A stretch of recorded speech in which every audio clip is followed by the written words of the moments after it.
আসসালামু আলাইকুম, সবাইকে স্বাগত জানাচ্ছি অনলাইন প্র্যাকটিক্যাল ক্লাসে। আজকে আমরা একটি গুরুত্বপূর্ণ বিষয় নিয়ে আপনাদের সামনে উপস্থিত হয়েছি। ফার্স্ট এইড একজন প্রাথমিক চিকিৎসক হিসেবে ফার্স্ট এইড প্রোভাইড করার ক্ষেত্রে যে বিষয়গুলো গুরুত্বপূর্ণ তার মধ্যে আজকে প্র্যাকটিক্যালের বিষয়টা অত্যন্ত গুরুত্বপূর্ণ। আজকে আমরা যে বিষয়টা নিয়ে আলোচনা করব সেটা হচ্ছে সিলিং এবং ব্যান্ডেজ। আজকে আমরা প্রথমেই ব্যান্ডেজ কীভাবে দিতে হয়, ব্যান্ডেজের ধাপ একদম মাথা থেকে শুরু করে পা পর্যন্ত কোথায় কীভাবে আমরা ব্যান্ডেজ দিতে হয় সেই বিষয়গুলো আলোচনা করবো। এরপরে সিলিং আমরা দেখিয়ে দেবো সেটা কীভাবে করতে হবে। আমি আশা করব প্রিয় প্রশিক্ষণার্থীরা আপনারা অবশ্যই এটা মনোযোগ সহকারে দেখবেন, যাতে করে আপনার প্র্যাকটিক্যাল সেশনগুলোতে আপনারা ভালো করতে পারেন। আজকে এই ক্লাসে আমি উপস্থিত আছি, আমি KMD Islam Tariq, ward inspector fire service civil অধিদপ্তর। আর আমার সাথে আছে আমার সহকর্মী আমি মোহাম্মদ সাইফুল ইসলাম, জুনিয়র প্রশিক্ষক, fire service civil training complex, Mirpur, Dhaka. এই পর্যায়ে আমরা ব্যান্ডেজ শুরু করতে যাচ্ছি। প্রথমেই হচ্ছে যদি কখনো মাথায় কারো ইনজুরি হয়, মাথার খুলিতে যে স্কাল ইনজুরি বলা হয়, তো মাথায় খুলি ইনজুরি হলে আমরা কীভাবে ব্যান্ডেজ দিতে হয় সেই বিষয়টা দেখিয়ে দেব। আপনি দেখতে পাচ্ছেন আমরা প্রথমে কোনো ক্ষত স্থানকে ঢেকে নেওয়ার জন্য যে জিনিসটাকে ব্যবহার করি সেটা হলো ড্রেসিং। আমরা ড্রেসিংয়ের জন্য একটা প্যাড ব্যবহার করেছি। এখন আমরা খেয়াল করবো আমরা একটা ত্রিকোণী ব্যান্ডেজের মাধ্যমে এই কাজটা সম্পন্ন করব। প্রিয় প্রশিক্ষণার্থী, আমরা ত্রিকোণী ব্যান্ডেজ কি এটাও আমরা আলোচনা করবো, আমরা ভিডিওতে দেখতে পাবো। প্রথমে আমরা খেয়াল রাখি, সুন্দর করে খেয়াল রাখবো, ঠিক কপালগুলো আমরা নিব এবং এটাকে আমরা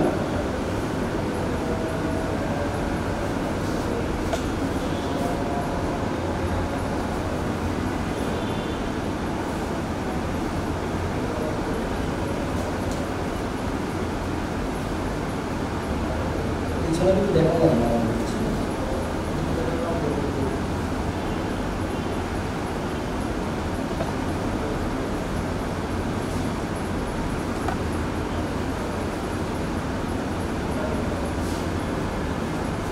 ওকে, এইটা হচ্ছে স্কাল ইনজুরির ক্ষেত্রে আমরা এইভাবে ব্যান্ডেজ দিয়ে থাকি। আমরা আরেকটা জিনিস দেখিয়ে দেবো, পিছনের দিকে খেয়াল করি আমরা কীভাবে গিটটা দিয়ে থাকবো।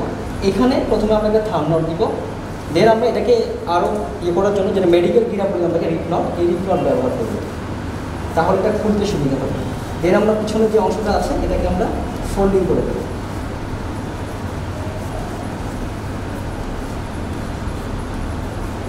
আমাদের এই ত্রিকোণী ব্যান্ডেজটা একটু আকারে বড়, এই জন্য আসলে এরকম দেখা যাচ্ছে। ওকে, এইটা হলো স্কাল ইনজুরির ক্ষেত্রে আমরা এই ব্যান্ডেজটা ব্যবহার করব। প্রিয় প্রশিক্ষণার্থী, এবার আমরা যে ব্যান্ডেজটা আপনাদেরকে দেখাবো, যদি কোনো ভিকটিমের কপালে ইনজুরি হয় সেক্ষেত্রে যে ব্যান্ডেজটা দিতে হয়, ফরহেড ইনজুরির ক্ষেত্রে আমরা সেই ব্যান্ডেজটা আপনাদেরকে দেখাবো। প্রথমে ক্ষতস্থানকে ঢেকে দিতে হবে, এরপর আমরা এখানে একটা ব্যান্ডেজ ব্যবহার করব।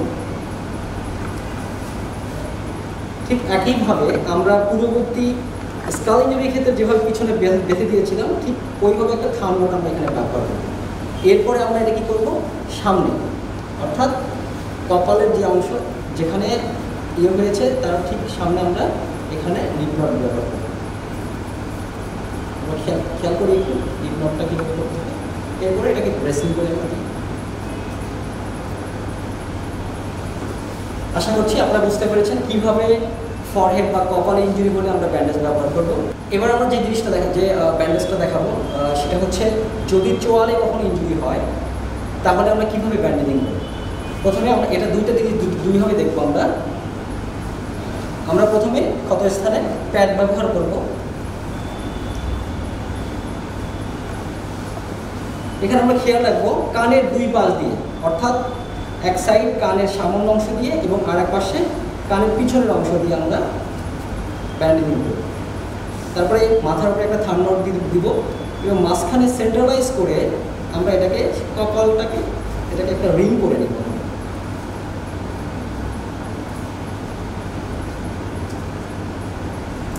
এটা একটু জটিল প্রক্রিয়া, আমরা আশা করবো যে সমস্ত প্রক্রিয়াটা আমরা শিখবো, সেটা কীভাবে করতে হয় আমরা এটা করা শেষ করে আমরা সেটা শিখব।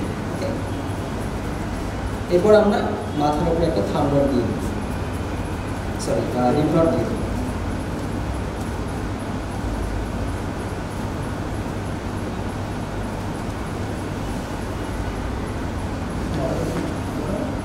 একটু খুলো।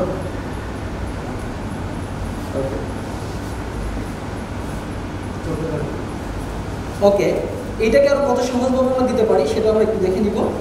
এটাকে আরও অনেক সহজ করে দেওয়া যেতে পারে। প্রথমে আমরা কী করব, কানের ঠিক দুই পাশ দিয়ে আমরা নিয়ে নিব, তারপর আমরা এটাকে ঠিক ওপরে একটা ভাঁজ করে কপালের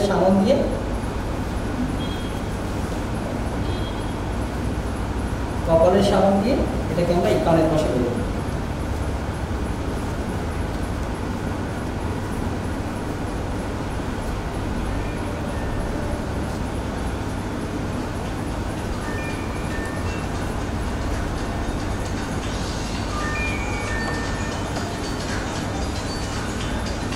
আপনারা বুঝতেই পারছেন কীভাবে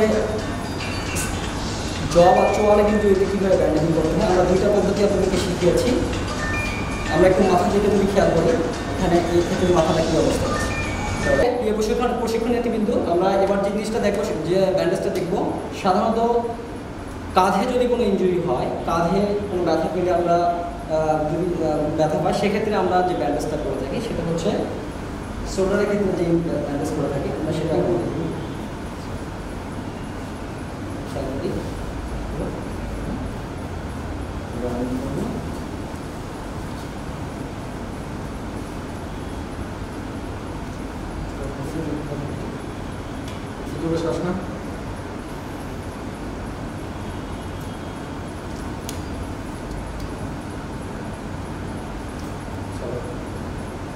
আপনারা তো বুঝতে পেরেছেন এটা কীভাবে করা হয়েছে। আমরা আর একবার চেষ্টা করে দেখাবো। কাঁধে যদি ইনজুরি হয় সেক্ষেত্রে প্রাথমিক অবস্থায় আমরা এইভাবে ব্যান্ডেজ করতে পারি।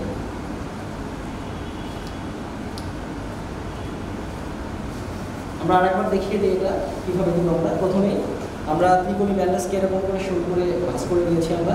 এরপর আমরা যে কাঁধে ইনজুরি হবে সেই কাঁধে ওপরে এরকম বসিয়ে দিব।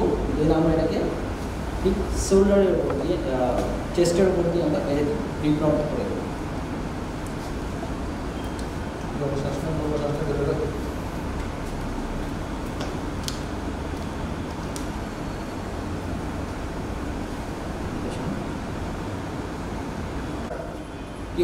প্রশিক্ষণার্থী বৃন্দ, এ পর্যায়ে আমরা দেখবো বুকে যদি ইনজুরি হয় সেক্ষেত্রে আমরা কীভাবে ব্যান্ডেজিং করব।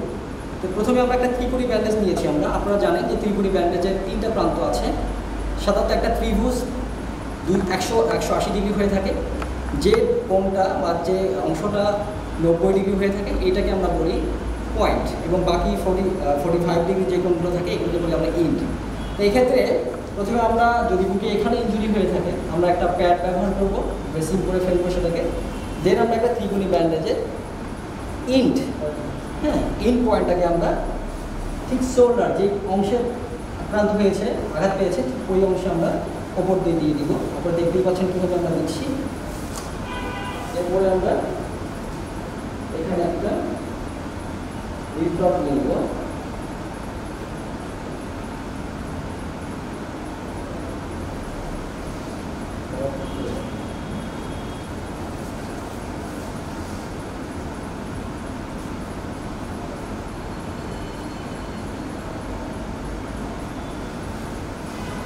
পিছনে আমরা দেখে নিই কীভাবে একটা থাম্ব নট দিতে হবে। এখানে আমরা একটা থাম্ব নট নিয়ে দিব,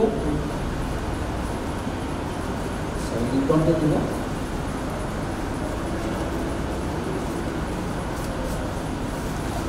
দেখে নিই কীভাবে এটা করতে হবে। এরপরে আমাদের যে পয়েন্টটা ছিল, শীর্ষবিন্দুটা কাঁধের উপর দিয়ে ছিল, সেখানে আমরা একটা রিপ নট দিয়ে এটাকে আটকে দিই।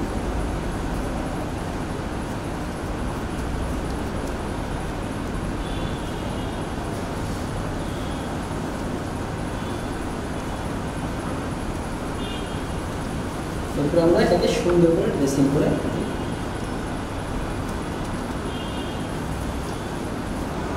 এই পর্যায়ে আমরা যে ব্যান্ডেজটি দেখে দেবো সেটা হচ্ছে যদি হাতের তালুতে আমাদের ইনজুরি হয় সেক্ষেত্রে আমরা কীভাবে ব্যান্ডেজ করবো। আমরা শুরুতে কী করবো, সেখানে ড্রেসিং করে নিব, সেখানে প্যাড ব্যবহার করবো। এরপর একটা ত্রিকোণী ব্যান্ডেজের সাহায্যে অথবা রোলার ব্যান্ডেজের সাহায্যে আমরা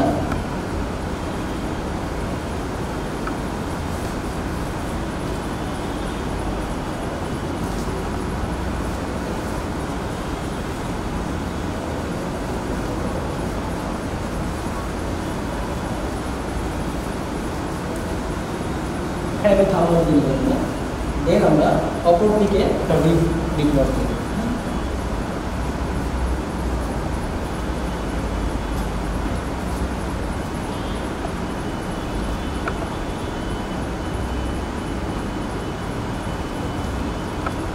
সুন্দর করে ড্রেসিং করবো।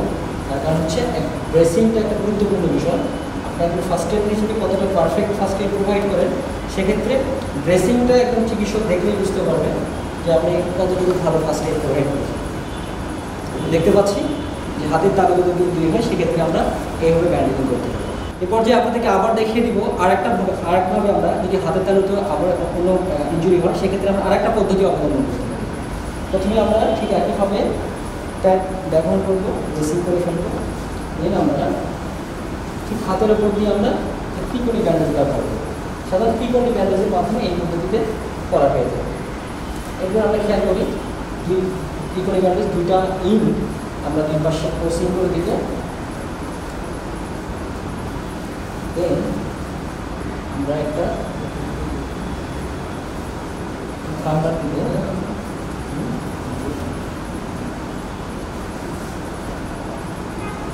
এক্ষেত্রে আমরা এই শীর্ষবিন্দু যেটা টপটা, সেটাকে আমাকে টেনে নিব যাতে করে ব্যান্ডেজটা ঠিক থাকে। দেন আমরা এটা হাতের উল্টো পাশে আমরা এখানে একটা দিয়ে দিলাম।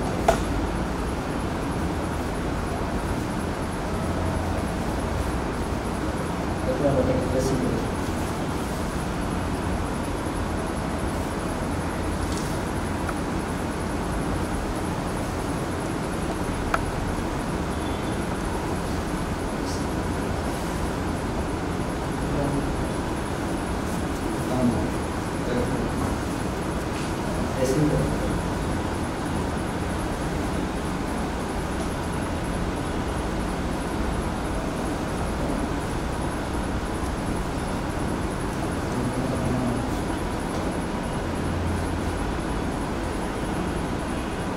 প্রিয় প্রশিক্ষণার্থীবৃন্দ, এই পর্যায়ে আমরা পায়ে যদি ইনজুরি হয়, পায়ের নিচে যদি ইনজুরি হয়, সেক্ষেত্রে আমরা কীভাবে ব্যান্ডেজিং করে থাকবো সেই জিনিসটা আমরা দেখব। প্রথমে আমরা পাটাকে একটু উঁচু করে নিব এবং সেখানে প্যাড ব্যবহার করব। দেন আমরা ব্যান্ডেজটা এভাবে খেয়াল করি, আমরা এভাবে দিব। দেন আমরা এটাকে ক্রস করে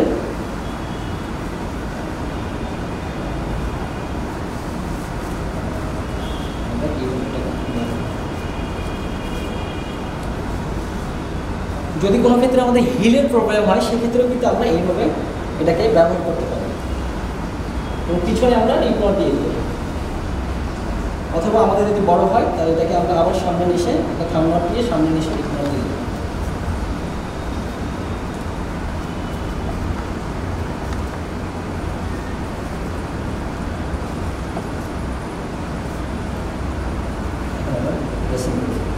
সাধারণত পায়ের তলাতে যদি কোনো ইঞ্জুরি হয়, সেক্ষেত্রে আমরা এটা ব্যান্ডেজ করবো। অথবা হিলে যদি কখনো টান পড়ে বা মুসকে যায়, সেক্ষেত্রে আমরা এটাকে স্ট্যাবল করার জন্য আমরা এভাবে ব্যান্ডেজ করতে পারি। প্রিয় প্রশিক্ষণার্থীবৃন্দ, আমরা ত্রিকোণী ব্যান্ডেজের মাধ্যমে আরও একটি পদ্ধতিতে পায়ের যদি কখনো ইঞ্জুরি হয়, সেক্ষেত্রে আমরা ব্যান্ডেজ করতে পারি। আমরা একটু খেয়াল করি, প্রথমে আমরা ট্যাপ ব্যবহার করবো, এরপরে আমরা একটা ত্রিকোণী ব্যান্ডেজ এইভাবে ব্যবহার করবো।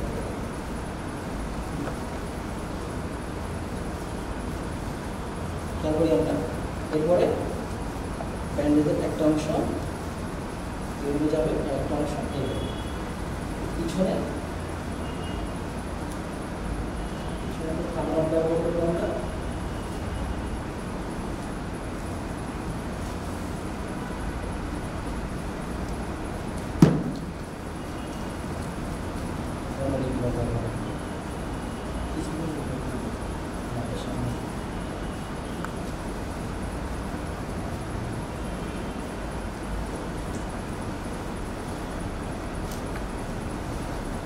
সুন্দর করে ড্রেসিং করবো।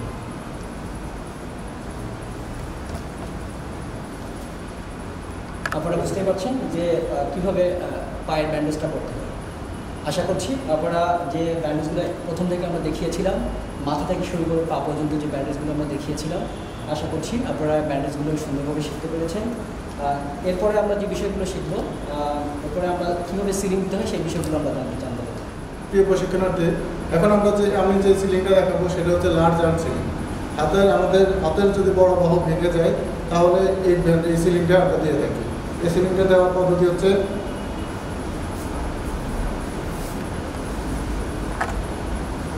যে হাত ভাঙবে সেই হাতের কোনোর দিকে আমার সিলিং ত্রিকোণের দিকে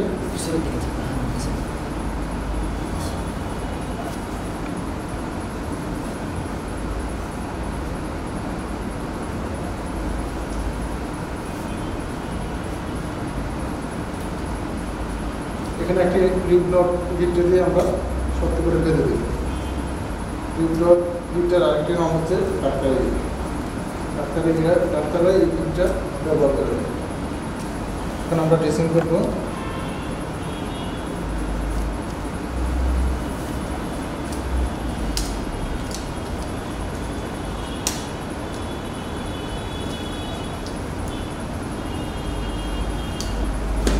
এই প্রশিক্ষণার্থী এই হাতে যেন নাড়াচাড়া না করে সেটার জন্য আমরা একটা সোয়াদ ব্যবহার করব।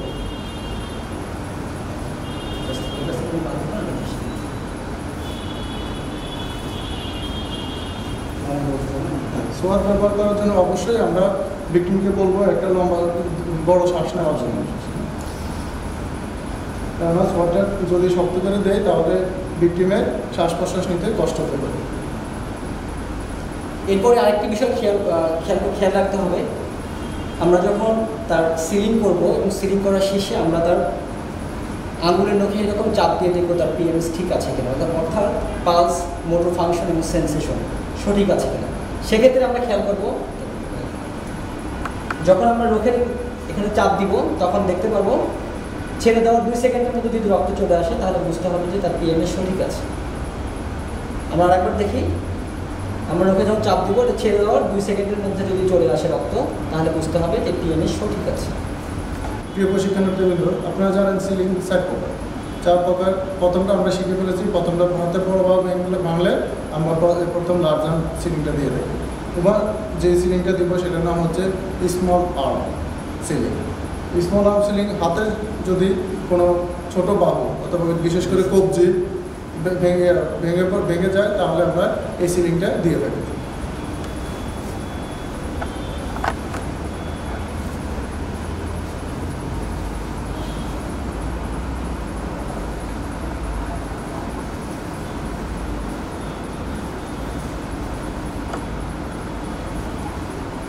এই প্রশিক্ষণার্থীদের আমরা যে হাতটা ভাঙছে ওই হাতের একদম কলার বন্ডের মধ্যে আমরা রিব নট গিটটা দিয়ে দেবো।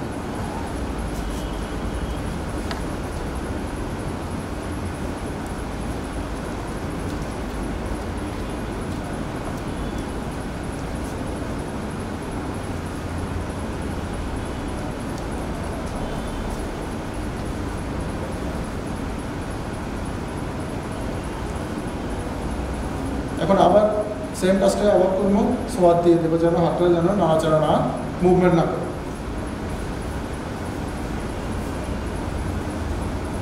ভিকটিমকে অবশ্যই তার দীর্ঘ শ্বাস নিয়ে ধরে রাখার জন্য অবশ্যই বলতে হবে।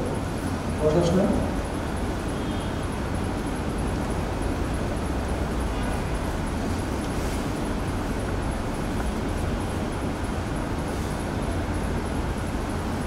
এক্ষেত্রেও আমরা হাতের আঙুল চিপে তার পিএমএস টেস্ট করতে পারি। হ্যাঁ, আমরা পরবর্তী লার্জ আর্ম ক্ষেত্রে যেভাবে ব্যবহার করেছিলাম ঠিক একই ক্ষেত্রে এক্ষেত্রেও আমরা নখের মাথায় চাপ দিয়ে 2 সেকেন্ড অপেক্ষা করবো। যদি রক্ত চলে আসে তাহলে বুঝতে পারবো পিএমএস অথবা মোটর ফাংশন সেন্সেশন সঠিক আছে।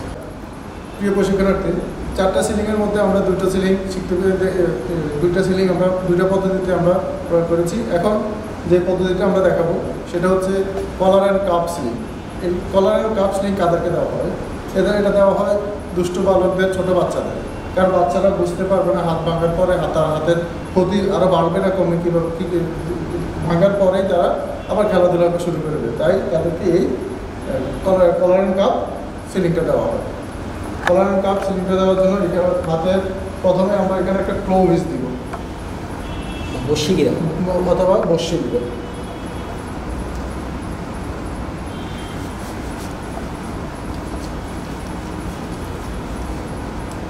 এটাকে অবশ্যই বসিকিরার সেন্টারটা অবশ্যই হাতের রিস্টের বিপরীতে হতে হবে।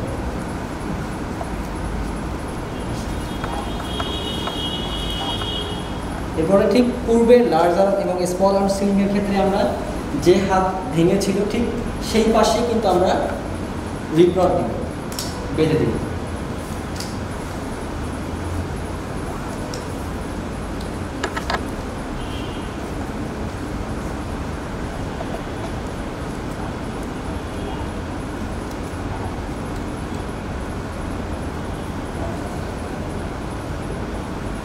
সেম আবার আমরা হাত যেন নড়াচড়া না করতে পারে সেই জন্য আবার সোয়ার দেব।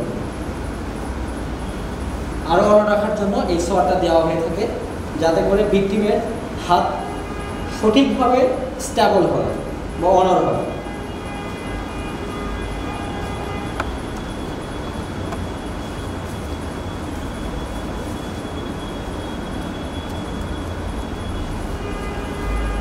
প্রিয় প্রশিক্ষণার্থী, আমরা ক্লাসে একদম শেষ পর্যায়ে চলে এসেছি।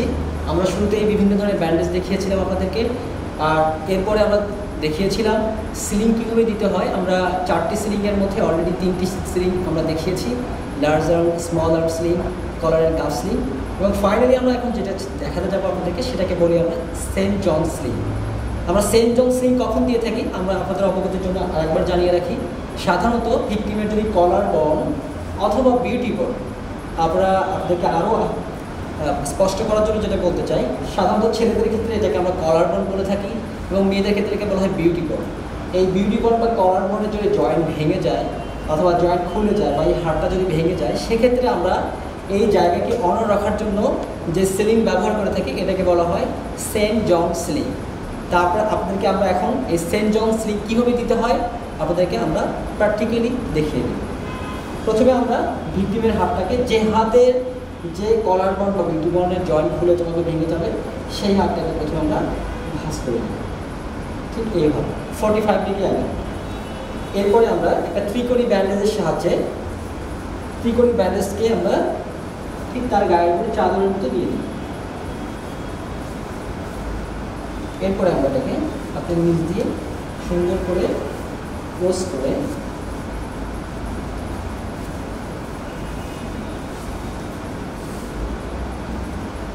একইভাবে প্রতি ক্ষেত্রে আমরা যেরকম করে দিয়ে থাকি রিপ রড দিয়ে থাকি।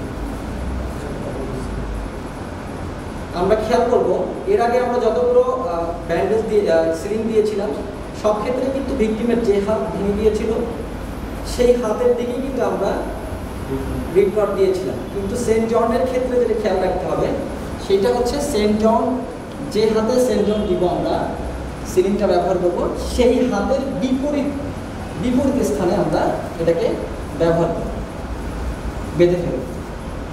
এরপর আমরা এটাকে ড্রেসিং করব। যদি আমাদের কাছে ক্লিপ থাকে আমরা ক্লিপ ব্যবহার করতে পারি ড্রেসিংয়ের জন্য, অথবা আমরা এটাকে পেঁচিয়ে দিয়ে এটাকে আমরা ভিতরে ফোল্ডিং করে ঢুকিয়ে দিতে পারি, অথবা আমরা এটাকে অন্যভাবে অর্থাৎ এটাকে আগে বেঁধে নিলেও এখানে একটা গিট পড়ে যাবে।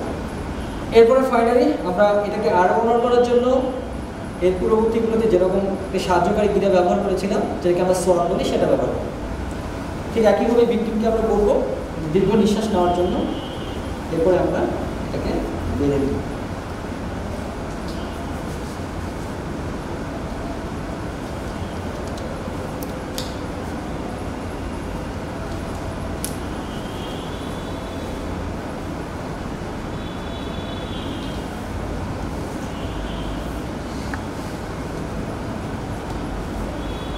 প্রিয় প্রশিক্ষণার্থী, আপনারা দেখতে পাচ্ছেন এখানে আমরা হাতের একটা অংশ বের করে রেখেছি যাতে করে আমরা তার পিএমএসটা টেস্ট করতে পারি, অর্থাৎ পালস, মোটর ফাংশন এবং সেন্সেশনটা টেস্ট করতে পারি। এই পর্যায়ে সাইফোন একটু দেখিয়ে দেবে কীভাবে করতে হয়। যে কোনো আঙ্গুলিতে আমরা চাপ দিয়ে ধরবো এবং ছেড়ে দেওয়ার পরে 2 সেকেন্ডের মধ্যে যদি রক্ত চলে আসে তাহলে বুঝতে হবে তার পালস, মোটর ফাংশন, সেন্সেশন বা পিএমএস সঠিক আছে। তা আমরা আশা করছি আপনারা কীভাবে সিলিং সেন্ট জন সিলিং দিতে হয় সেটা অবশ্যই বুঝতে পেরেছেন। প্রিয় প্রশিক্ষণার্থী, আমরা শুরু থেকে ব্যান্ডেজ কীভাবে দিতে হয়, তার মাথা থেকে পা পর্যন্ত কীভাবে ব্যান্ডেজগুলো দিতে হয়, স্কালের ব্যান্ডেজ, কপালের ব্যান্ডেজ, থুতনির ব্যান্ডেজ, হাতের ব্যান্ডেজ, চেস্টের ব্যান্ডেজ, পায়ের ব্যান্ডেজ, আমরা সেগুলো অলরেডি আমরা আলোচনা করেছি এবং দেখিয়ে দিয়েছি প্র্যাকটিক্যালি। এবং পরে আমরা দেখিয়ে দিয়েছি কিভাবে হাতের ক্ষেত্রে যে সিলিংগুলো দিতে হয় সেই সিলিংগুলো আমরা অলরেডি দেখিয়ে দিয়েছি। আমি আশা করব আপনারা সবাই খুব ভালোভাবে প্র্যাকটিক্যাল সেশনটা উপভোগ করবেন। আর এই ক্লাসের সেশনে একটা মিটিং পিরিয়ড থাকবে আমাদের, আপনারা অনলাইনে মিটিং পিরিয়ডে আপনি আমাদের সঙ্গে অবশ্যই যোগাযোগ রাখতে পারবেন, কথা বলতে পারবেন, যে জিনিসটা বোঝেন নাই সেই জিনিসগুলো আমরা অবশ্যই আপনাদেরকে বুঝিয়ে দেওয়ার চেষ্টা করব। আগামী শনিবার রাত 8টায় আপনাদের সঙ্গে দেখা হবে। সে পর্যন্ত আপনারা ভালো থাকবেন। আল্লাহ হাফেজ। আল্লাহ হাফেজ।